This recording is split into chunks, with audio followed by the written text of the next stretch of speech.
Every night was the same torture. Drink your milk, ungrateful girl. The taste was horrible. The smell revolted my stomach.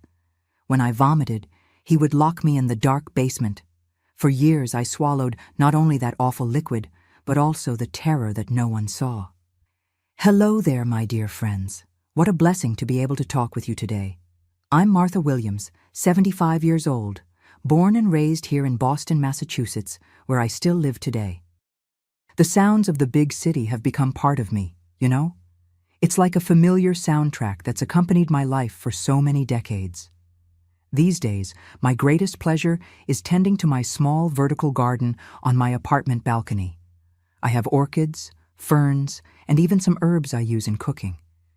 You should see how happy I get when a new flower appears. It's a joy that only people who care for plants truly understand. I started this garden after my husband passed away about 8 years ago. At first, it was just to occupy my time, but it turned into a passion that's brought me so much peace. I'm sitting in my favorite armchair now, next to the window that overlooks the avenue. I have a small table beside me with a cup of lemon balm tea that I planted and harvested myself. My cat Whiskers is sleeping on the rug as usual. It's in this little corner that I spend many afternoons, sometimes reading, sometimes just observing life outside. And you, my dear viewers, tell me in the comments, from which corner of America are you watching me? Early morning with your breakfast, during lunch, or perhaps late afternoon when the sun is setting? I'm so happy to know where my virtual grandchildren are watching from and at what time of day you take a moment to listen to the stories of this old lady. Let me know, okay? I'd love to read each comment. You know, today I wanted to talk with you about something I've kept hidden for many years.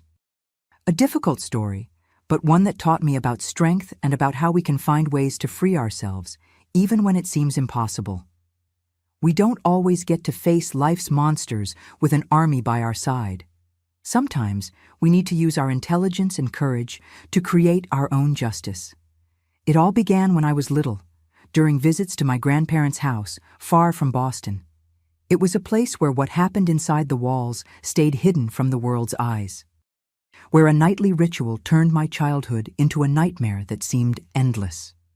In my childhood, here in Boston, I lived in a small apartment in Dorchester with my parents. My father, Gerald, worked as an accountant in a large downtown office, leaving early and returning late, always with his leather briefcase under his arm. Mom, Dorothy, was a seamstress who worked from home. She had a Singer sewing machine that made a soft humming sound that filled my afternoons. She was a sweet woman with an easy smile and always busy hands. Our life was simple, but good. I studied at the neighborhood public school, played with the kids from the building, and loved to draw. At that time, Boston was already a big, noisy city, but our little corner was full of affection. On weekends, we liked to go to Boston Common, where I could run and play while my parents talked sitting on the benches. However, during school breaks and some weekends, something happened that completely changed my world. I traveled to stay with my paternal grandparents in Millfield, a small town in rural Vermont. It was a long bus trip that my parents thought was important for me to know my roots, as my father would say. My grandparents' house was away from town, almost like a small farm. It was an old wooden construction with a large yard full of fruit trees and a vegetable garden that my grandmother Irene tended with care. My grandfather Arnold was considered a respected man in the community, a farmer, owner of some land, always well-dressed when he went to church on Sundays. At first glance, it seemed like the perfect setting for a happy childhood: fresh air, space to play, fresh fruit to pick. My parents believed these times in the countryside would be great for me, a girl from the big city. The routine there was very different from Boston. We woke up with the rooster's crow, had coffee with fresh milk drawn that morning, homemade bread, and jam made by Grandma Irene. During the day, I helped my grandmother with small tasks: feeding the chickens, picking vegetables from the garden, hanging clothes on the line. She was a quiet woman, of few words, always attentive to the clock and my grandfather's footsteps. Grandma Irene had a strange way about her, looking around before saying anything, as if afraid of being heard. Her hands were rough and trembling, marked by heavy work. When we were alone, sometimes she would hum old Vermont folk songs softly, but would immediately fall silent upon hearing Grandpa Arnold's heavy footsteps approaching. My grandfather was tall, broad-shouldered, with gray hair always neatly combed and a thick mustache that he frequently smoothed.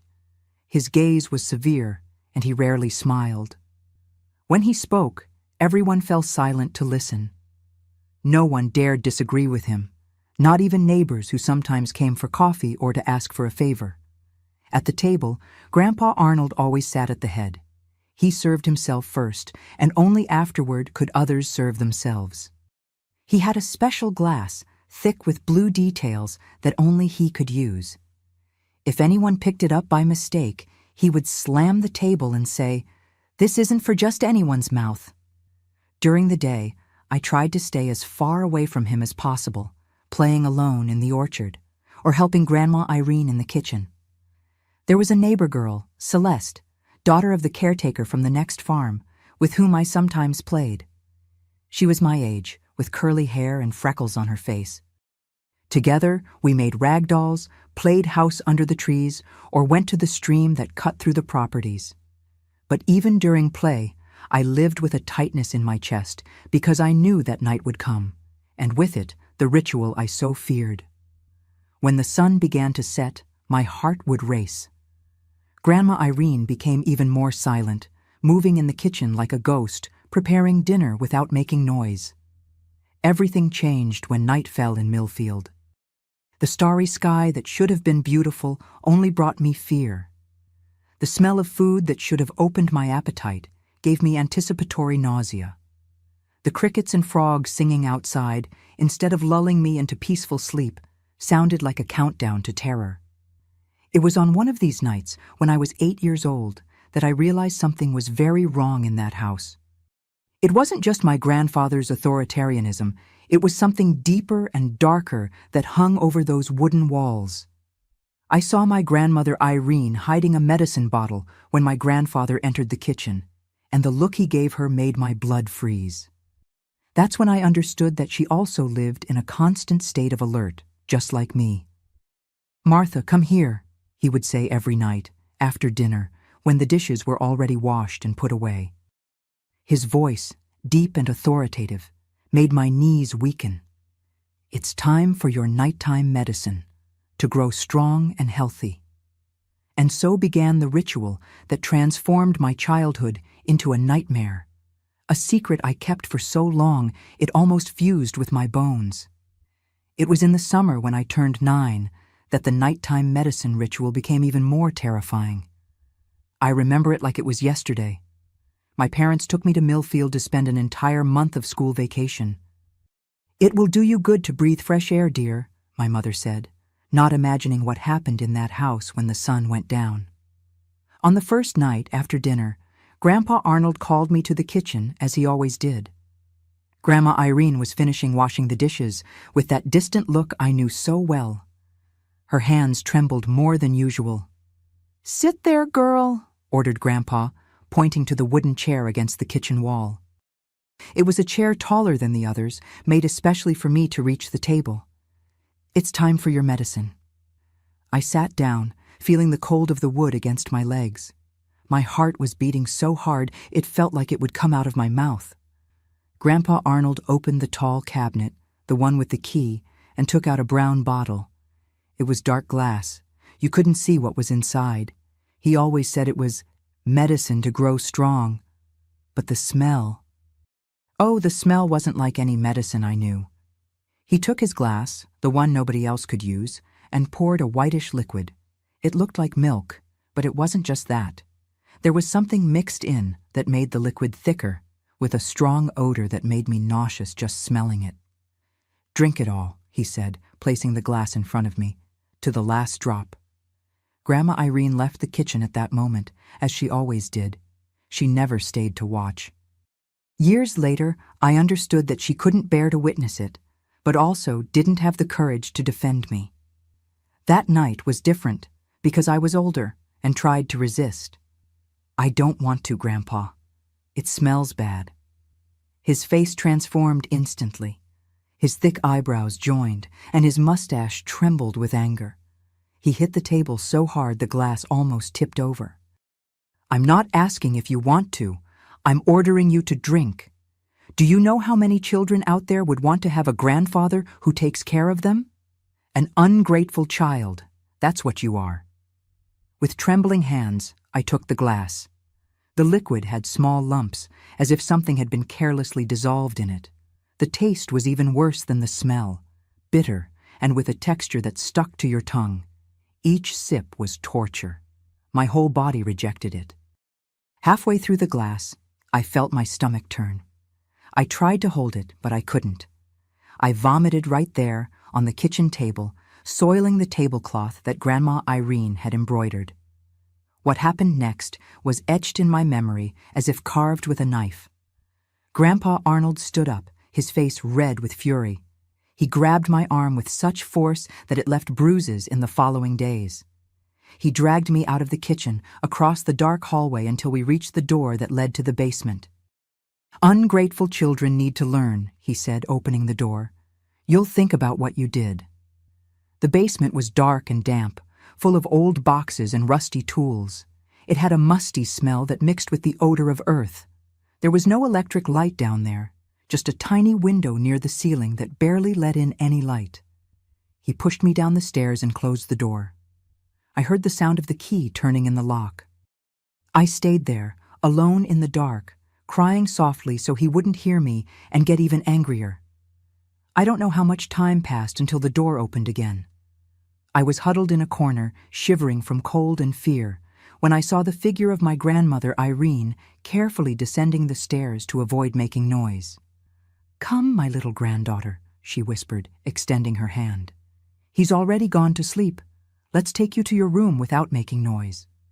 She hugged me tightly, something rare for her who was always so restrained. I felt her tears wet my hair. "Forgive me," she repeated softly.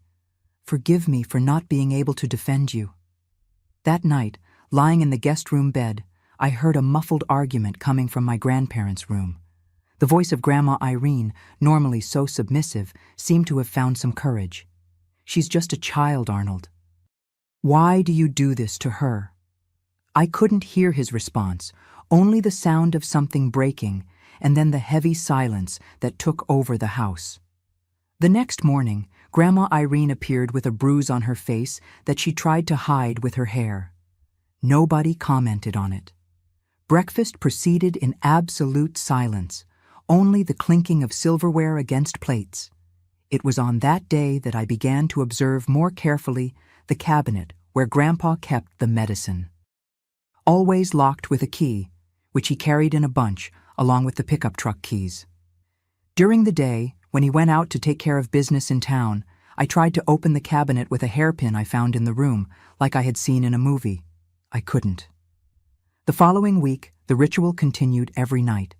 Sometimes I managed to drink it all without vomiting, and on those days, I could go straight to bed. But most of the time, my body rejected that strange liquid, and the punishment was always the same: hours in the dark basement. It was on one of those nights, alone in the basement, that I found something interesting among the old boxes. It was an old diary, with a leather cover already worn. It belonged to my Aunt Leonora, my father's younger sister, who had lived with my grandparents until she got married and moved to Portland, Maine. Leafing through the pages in the dim light that entered through the little window, I found passages that spoke of night terrors and bitter medicines. I then realized that I wasn't the first to go through that torment. Gradually, I pieced things together. In subsequent visits, I paid more attention to adult conversations. I heard comments about how Aunt Leonora had nervous problems and how she had cut ties with the family after her marriage. I never met her in person, only through photos. In one of these conversations, I heard my grandmother mentioning the home remedies that Grandpa Arnold prepared. He learned it from his father, she told a neighbor who had come to visit. He says it cures any illness. The neighbor nodded with respect, as if it were great wisdom, not noticing the empty look in my grandmother's eyes as she spoke. When I was almost 11, something happened that changed the dynamic of those visits. During a Sunday dinner, when some relatives were gathered, Grandpa Arnold proudly announced that I would spend the entire next summer with them, not just a month.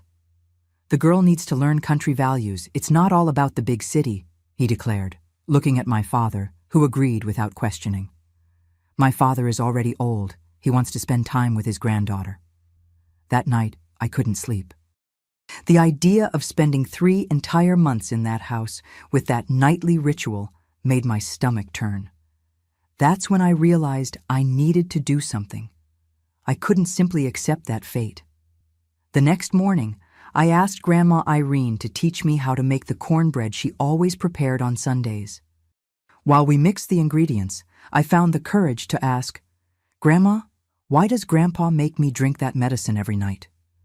She stopped stirring the dough, looking nervously at the kitchen door, as if fearing he might appear at any moment. "It's for your own good," she whispered, not looking me in the eyes. He thinks it will make you stronger." "But what's in the medicine, Grandma? Why does it taste so bad?" Her hands began to tremble more strongly. "They're herbs, my child. Herbs that he collects and prepares himself." After a pause, she added, "He gave it to your Aunt Leonora too, from when she was little, and to your father when he was a boy." It was the first confirmation I had that this wasn't normal, wasn't just an innocent countryside custom. If my father and my aunt had also gone through this, why had no one ever said anything? Why did my father send me there, knowing what happened? Later, I discovered that my father rarely spoke of his own childhood. When he mentioned his time in Millfield, it was always about school, friends, never about life at home, as if there were a silent agreement never to touch on the subject. It was during this visit that I began to plan. If no one was going to protect me, I needed to protect myself. I couldn't confront my grandfather directly. He was big, strong, and feared by everyone. I needed to be smarter. I needed to find a way to end that ritual without him knowing it was me. In the kitchen pantry, where Grandma Irene kept the supplies, I saw a bottle of medicine she took for intestinal problems, as she said. It was a strong laxative, fast-acting. I saw how she carefully hid it behind the flour jars, away from Grandpa Arnold's vigilant eyes. It was there, at 11 years old, that the seed of my revenge began to germinate. The months that followed were the longest of my life. I returned to Boston with my parents, carrying that heavy secret and the fear of the next summer. At school, my grades began to drop. I couldn't concentrate, and the teachers sent notes to my mother, concerned about my behavior. "What's happening, dear?" Mom asked one night, sitting on the edge of my bed. "You've been so quiet. You don't play with your friends anymore." I tried to tell her. I swear I tried. I opened my mouth several times, but the words simply wouldn't come out. How to explain that strange ritual? How to say that her husband's father, the grandfather everyone respected so much, locked me in a dark basement? And what if they didn't believe me? "I don't want to go to Grandpa's house for vacation," was all I managed to say, with a choked voice. Mom smiled, stroking my hair. "Nonsense, Martha. Your grandfather likes you so much, and you know how happy your father gets when you spend time with his parents." I realized it was no use. It was as if there was an invisible wall between the world of adults and that of children, a wall made of family tradition, respect for elders, and secrets that everyone pretended not to see. At school, Ms. Lucille, the science teacher, noticed my change. One afternoon, after class, she called me to talk. She was a young woman, with curly hair and kind eyes, different from the other more rigid teachers. "Is something bothering you, Martha? You can tell me." I almost spoke. Her eyes were so sincere, so welcoming. But then I remembered the consequences. What if she told my parents? What if my grandfather found out I had spoken? He always said, "What happens in our house stays in our house." "It's just tiredness, teacher. I've been sleeping badly." She didn't insist, but handed me a little notebook with a colorful cover. "Sometimes, when we can't speak, we can write. Nobody needs to read it. It's just to get the thoughts out. That little notebook became my refuge. I wrote everything in it. The bitter taste of the medicine, the smell of the basement, the fear I felt when the sun began to set in Millfield. I hid it under the mattress, and rereading those pages gave me certainty that I wasn't imagining things. When June came, my father announced that he would take me to my grandparents' house at the beginning of December as soon as school ended. It would be 3 entire months in Millfield, 90 days, 90 nights. Mom even tried to argue, "So long, Gerald? She's going to miss her little friends." "It will be good for her," my father answered with that tone that didn't allow discussion. The same tone my grandfather used. "My father is already old. He wants to spend time with his granddaughter." That night, I cried until I fell asleep. The next day, I went to the public library after school and looked for books about plants, herbs, home remedies. I wanted to understand what could be in that liquid that my grandfather forced me to drink. I found information about plants that cause dizziness, nausea, drowsiness. Could that be it? Was he drugging me for some reason? Time passed too quickly, and soon December arrived. Dad drove me to Millfield, a long and silent journey. I watched through the window as the urban landscape of Boston was left behind, giving way to roads between plantations and small inland towns. When we arrived, Grandma Irene was waiting for us on the porch with her usual contained smile. Grandpa Arnold was in town, taking care of business, which gave me a few hours of relief. "You've grown, girl," commented Grandma, hugging me. I felt that she was thinner, her body fragile against mine. There were more wrinkles on her face, and her hair was completely white now. My father didn't stay long. He left my suitcases, talked briefly with my grandmother, and returned to Boston, promising to come back in March to pick me up. When his car disappeared down the dirt road, I felt as if my last link to safety had departed. That first night, the ritual repeated itself as always. The glass with the whitish liquid, the bitter taste, the feeling of numbness that came afterward. I managed to drink it all without vomiting, perhaps because my body was already more accustomed to it, perhaps because I knew I needed to gain my grandfather's trust to be able to execute my plan. "See, it wasn't so difficult," he said, with that strange smile that never reached his eyes. "You're already a young lady now. You need to learn to accept what's good for you." The following days established a routine. During the day, I helped Grandma Irene with the house and yard chores. Sometimes we visited the small town fair, where she bought supplies and talked with other ladies. On these occasions, Grandpa Arnold was the image of the perfect grandfather. Affectionate, attentive, placing his hand on my shoulder with pride as he introduced me to acquaintances. "My granddaughter from the city," he would say, and everyone smiled, admiring the good relationship between the respected local patriarch and his little granddaughter from the big city. No one imagined what happened when we were alone, when night fell and the doors closed. No one saw when he locked the kitchen door and took the brown bottle from the cabinet. No one heard when he called me weak and ungrateful if I hesitated before drinking. At night, after taking the medicine, I felt a heavy drowsiness, different from natural sleep. My limbs became numb, and sometimes I had memory lapses, waking up the next morning without remembering how I had gone to bed. On those days, I felt strange pains throughout my body, as if I had been carried and placed in bed carelessly. One afternoon, while Grandpa Arnold had gone out to town, I found the courage to ask my grandmother about the medicine again. "Grandma, what's really in that medicine that Grandpa gives me?" We were in the garden, picking tomatoes for lunch. She stopped what she was doing, looked around as if afraid the plants themselves might hear, and whispered, "They're herbs that he collects in the woods. He mixes them with other things. He never told me the complete recipe." "But why do I have to take it? I don't feel sick." She hesitated, her wrinkled hands gripping the wicker basket so tightly that her knuckles turned white. "He says it's a tradition in his family. His father gave it to him, who gave it to his children. And now, To his grandchildren, I completed. But why doesn't Aunt Leonora ever come to visit? It's because of this, isn't it? Grandma Irene let a tear escape, which she quickly dried with her sleeve. Your aunt, she never set foot here again after she got married. She says she still has nightmares to this day. It was the confirmation I needed. Whatever was happening wasn't normal, wasn't healthy, wasn't for my own good. It was something obscure that passed from generation to generation, a cycle that needed to be broken. That same afternoon, when Grandma Irene went to rest a bit, I took the opportunity to search the pantry.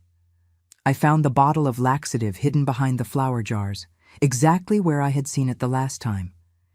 It was a strong medicine that she occasionally used for her chronic intestinal problems, as she said. I carefully read the label. Fast acting. Results in 15 to 20 minutes. Perfect. I hid the bottle in the pocket of my dress, my heart beating so hard that I thought it could be heard throughout the house. The following days were of careful observation and planning. I realized that my grandfather had a rigorous routine. On the third Sunday of each month, he organized a big lunch for the family. Uncles, aunts, cousins, everyone came to pay respect to the patriarch. It was a tradition he maintained religiously, a demonstration of his status in the community.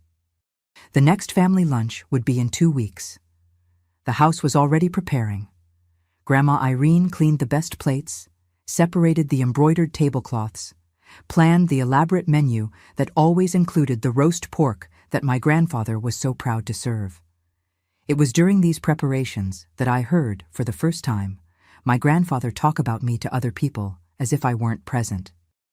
"The girl is becoming a young lady," he commented to Uncle Jack, his younger brother, who had come to help with the preparations for the party. "Soon she'll be ready." "Ready for what, Dad?" asked my uncle, who seemed genuinely confused. Grandpa Arnold gave a strange smile. "To follow the family tradition, of course, like your Clarice followed." I saw my uncle's face turn pale. Clarice was my cousin, his daughter, a few years older than me. She rarely appeared at family lunches, always making excuses. At that moment, I understood that the circle was larger than I imagined. It wasn't just me, my father, my Aunt Leonora. It was something that affected all the girls in the family, in one way or another. A dark secret kept for generations, protected by silence and fear. At night, lying in bed, I planned every detail. The family lunch would be the perfect setting. Everyone would be there. Everyone would see. The mask of the respected patriarch would fall once and for all.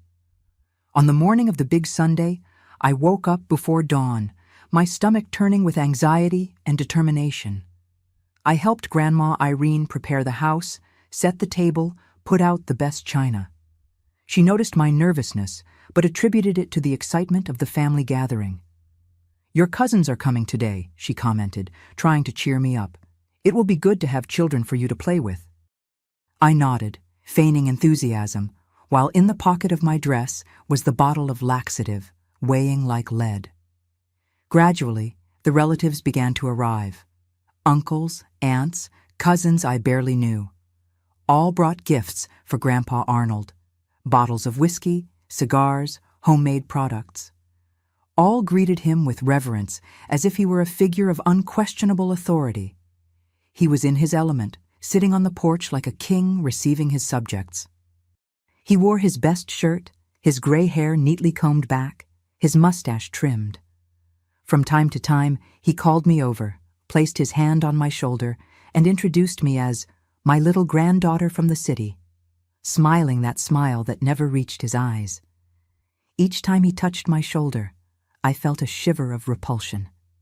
Each fake smile, each public demonstration of grandfather-granddaughter affection gave me more certainty that I was doing the right thing. Finally, it was time for lunch. The large dining room table was set, with the embroidered tablecloth, the best china, the silver cutlery that only came out on special occasions. The roast pork was the centerpiece, surrounded by dishes of rice, beans, stuffing, and colorful salads.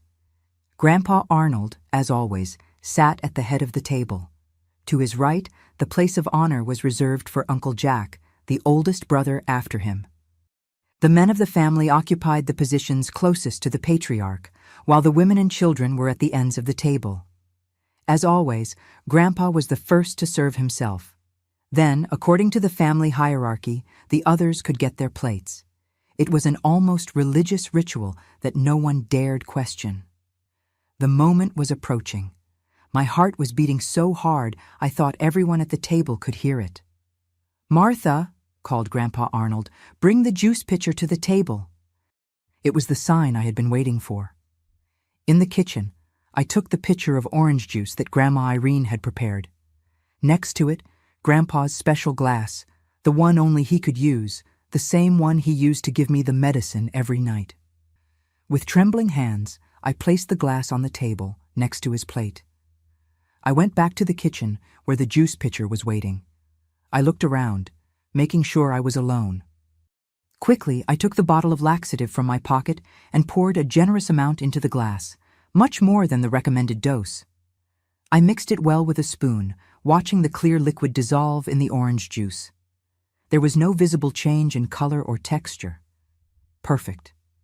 I returned to the dining room with the pitcher and the glass, trying to control the tremor in my hands. I placed the glass in front of Grandpa Arnold and filled it to the brim with the special juice. "Thank you, little granddaughter," he said, with that fake smile, and drank half the contents in one gulp. I served the other guests and sat in my place, at the end of the table, next to Grandma Irene. My stomach was in knots. I couldn't eat anything, just moved the food around on the plate while I watched the clock on the wall. 15 to 20 minutes, the label said. The adults were chatting animatedly about politics, about the harvest, about prices in town. Grandpa Arnold, as always, dominated the conversation, telling stories of his youth, of how he had built everything from scratch, of how he deserved everyone's respect. At 17 minutes, I counted every second. I noticed the first change. He stopped in the middle of a sentence, a strange expression crossing his face. He ran his hand over his stomach, discreetly, and continued talking, but his voice no longer had the same firmness. 2 minutes later, he moved uncomfortably in his chair. Drops of sweat began to appear on his forehead, despite the day not being particularly hot. He drank the rest of the juice, probably thinking thirst was the problem.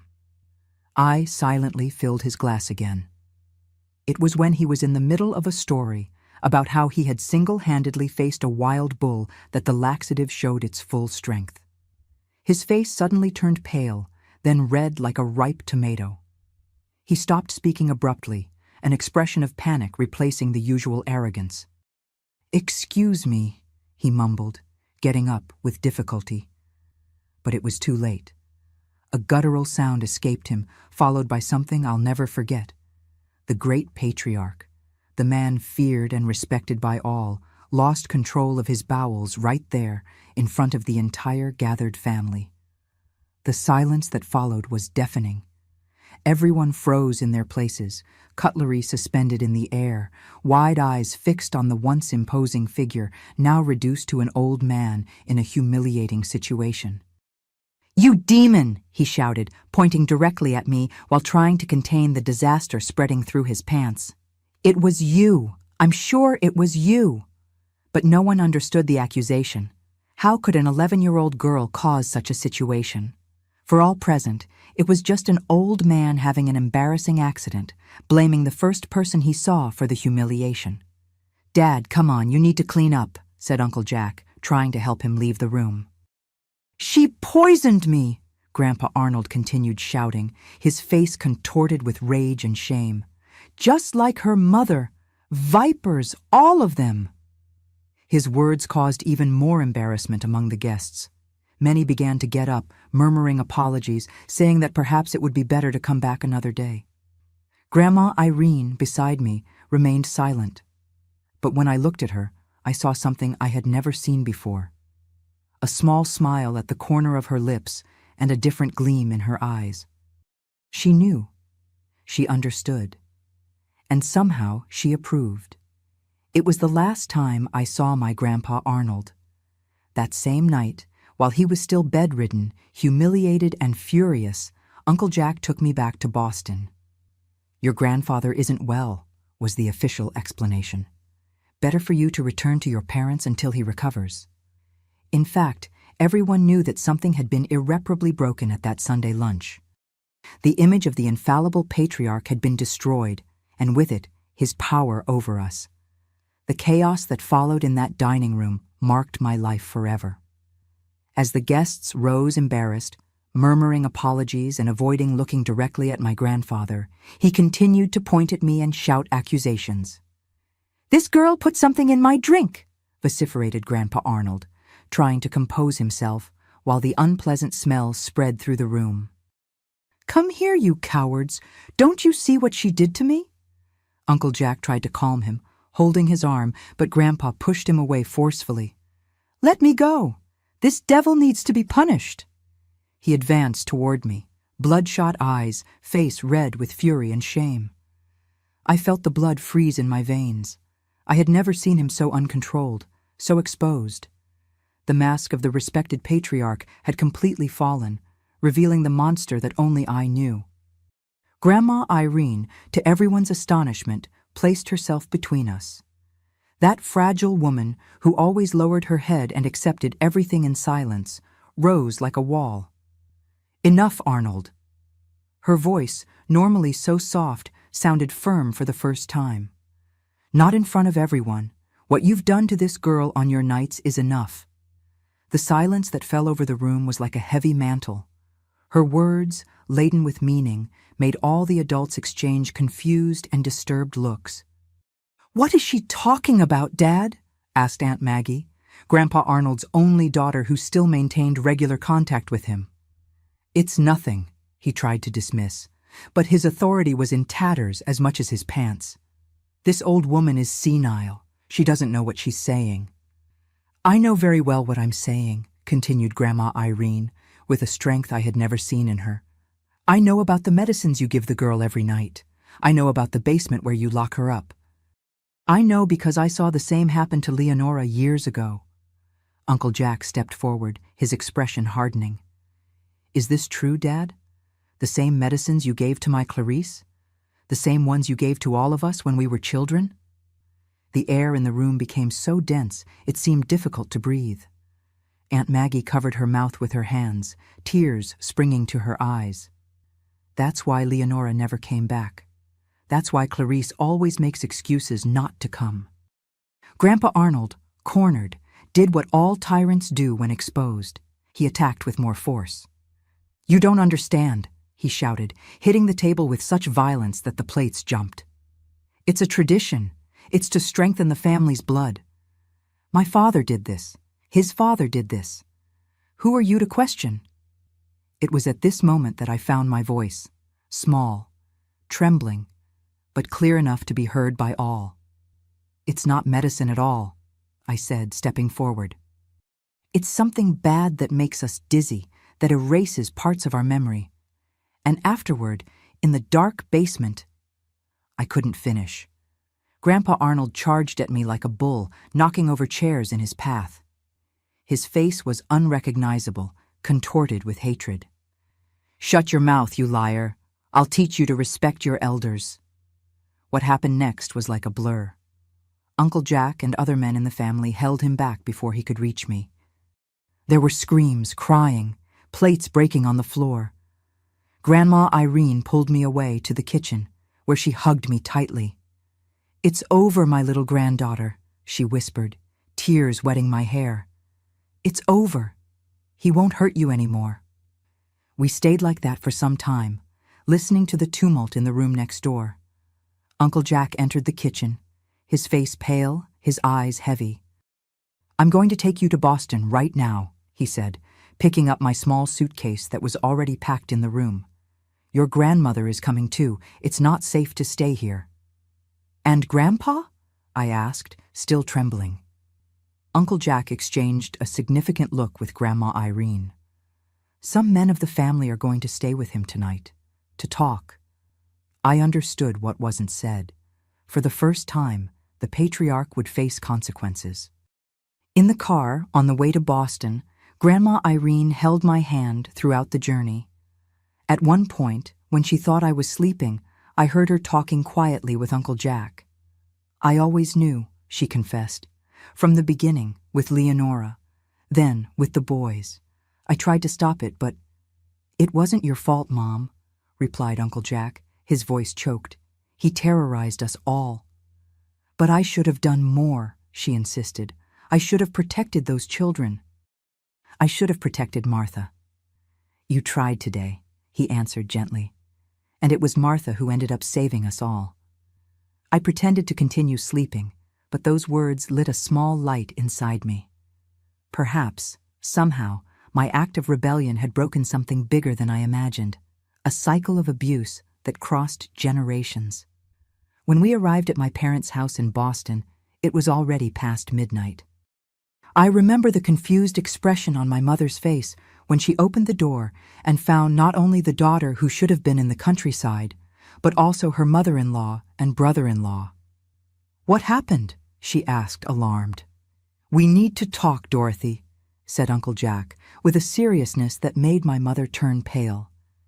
I was sent to my room, but I kept the door ajar, listening to fragments of the conversation in the living room. I heard my uncle tell about the lunch incident, about Grandpa Arnold's accusations, about Grandma Irene's revealing words. "And Gerald?" asked my mother, referring to my father. "Did he know all this?" There was a heavy silence before Grandma Irene's response. "My son was also a victim, Dorothy. All were. Some forget. Others bury the memories so deep that they can pretend it never happened." I heard my mother cry. Muffled sobs she tried to contain with her hands. Then her voice, firm despite the tears. "Martha never goes back to that house. Never." That night, lying in my bed in Boston, I felt a strange mixture of emotions. There was relief, yes, relief to be away from that place, to not have to drink the medicine anymore, to not feel the fear of the dark basement. But there was also a deep sadness for everything I had discovered, for all the victims who came before me, for the silence that allowed it to continue for so long. And there was guilt. Despite everything, despite the abuse, the humiliation, the terror, I felt guilty for what I had done. I had been raised to respect my elders, to never question authority. What I had done was unthinkable under the rules of the world in which I grew up. The next morning when I woke up, I heard raised voices in the living room.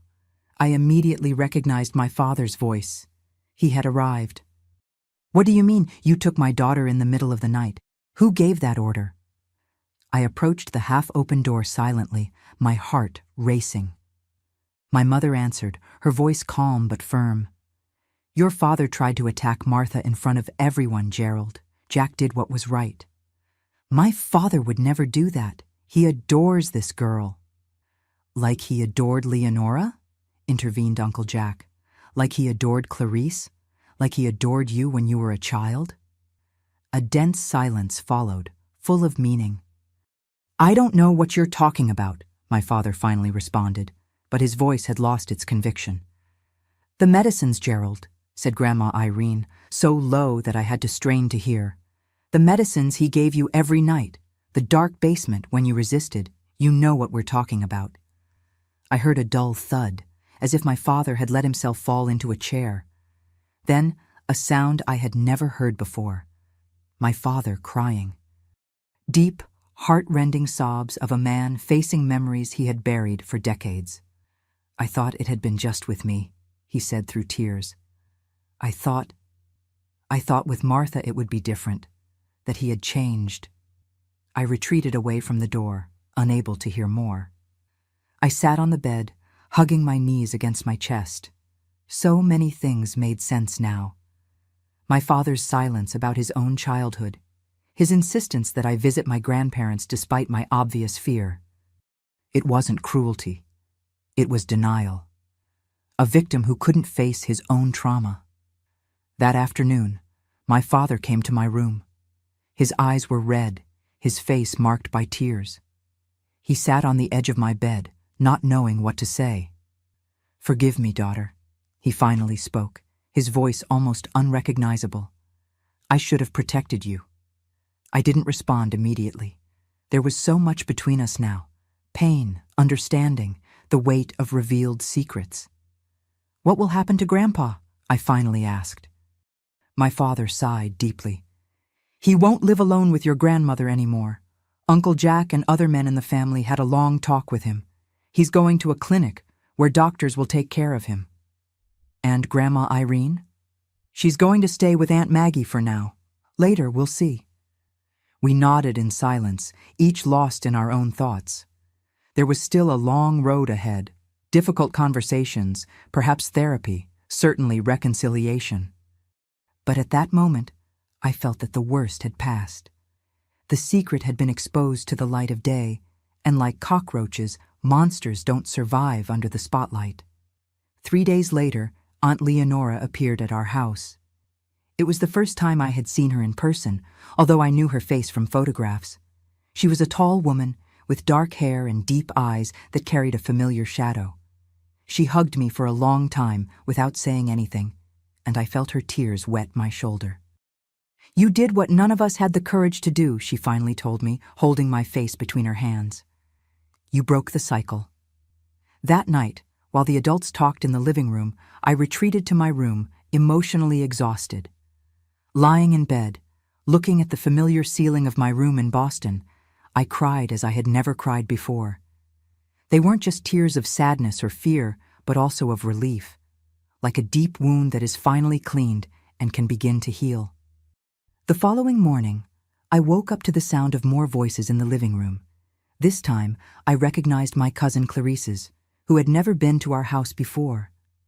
I approached the door quietly and saw her, a 17-year-old girl, with the same haunted look that I saw in myself when I looked in the mirror. Is she still sleeping? I heard her ask. I wanted so much to meet the brave cousin everyone is talking about. I left the room then, still in my pajamas, hair disheveled. Clarice came to me, hesitant at first, then hugged me tightly. Thank you, she whispered in my ear. Thank you for making him stop.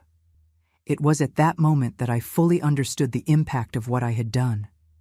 It hadn't just been a personal revenge, a way to escape my own torment. It had been an act of collective liberation. The patriarch had fallen, and with him, decades of abuse and silence. In the weeks that followed, our family began a painful process of reconstruction. My father entered therapy, finally facing the traumas of his own childhood. Aunt Leonora, who lived in Portland, Maine, began to visit regularly. Slowly, family wounds, hidden for so long under layers of silence and denial, began to be exposed and treated. Grandpa Arnold was admitted to a psychiatric clinic in Burlington. Nobody talked much about it, but I heard the adults commenting that he was much worse than they imagined, delusional, talking to himself, accusing everyone of conspiracy against him. The great patriarch, feared and respected, had become just a confused and frightened old man, stripped of his power.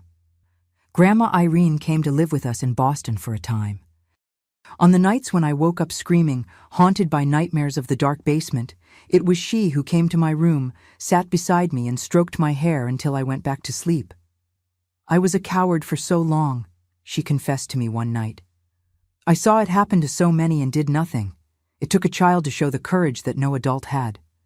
You were a victim too, Grandma, I replied, understanding for the first time how much she had also suffered at the hands of that man. She nodded, silent tears running down her wrinkled face. Yes, but that doesn't absolve me. I should have protected you, the children. It was a conversation that marked the beginning of my true understanding of the cycle of abuse, how victims can become accomplices, how fear can paralyze, how silence can perpetuate suffering through generations. At school, Ms. Lucille noticed the change in me. Not only was I more focused on my studies, but there was a new confidence in my eyes, despite the dark circles that revealed nights of poor sleep.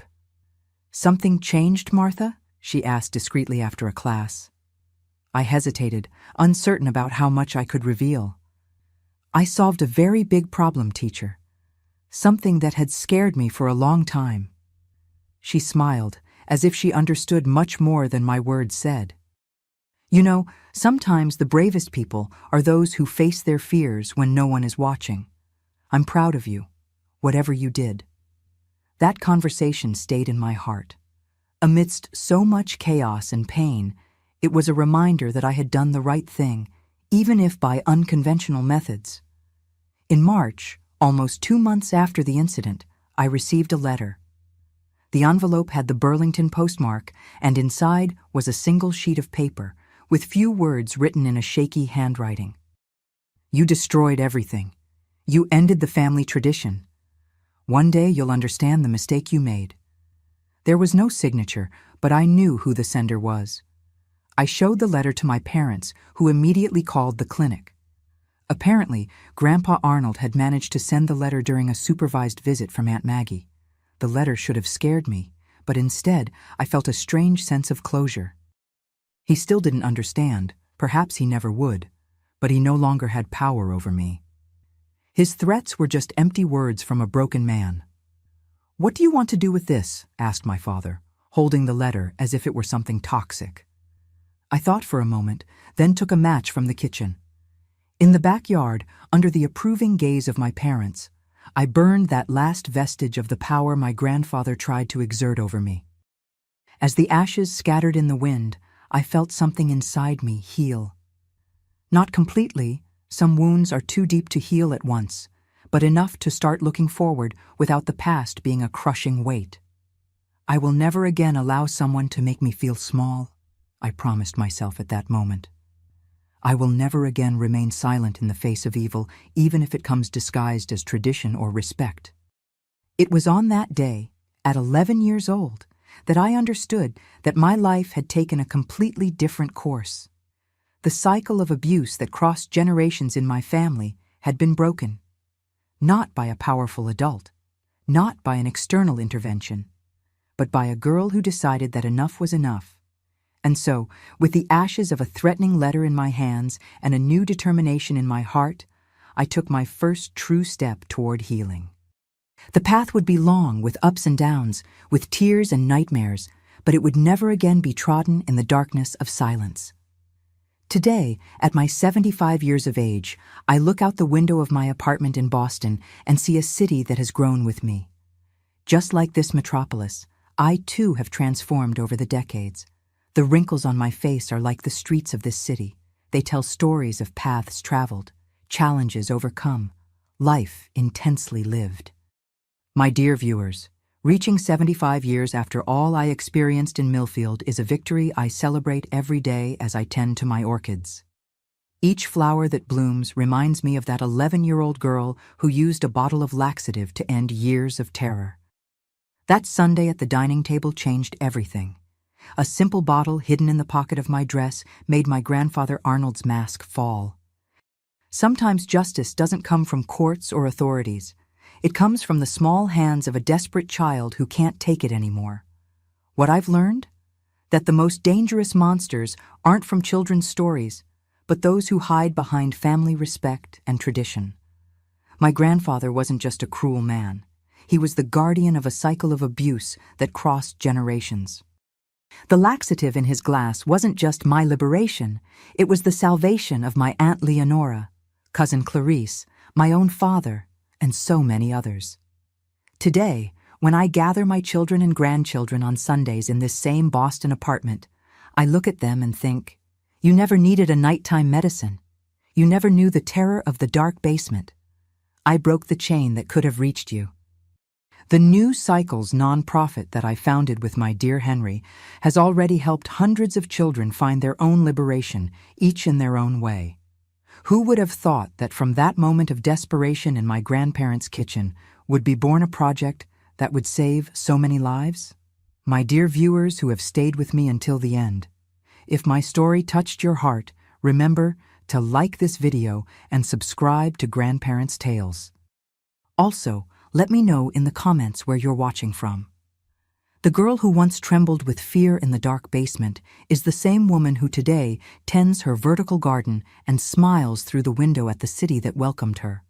Do it now.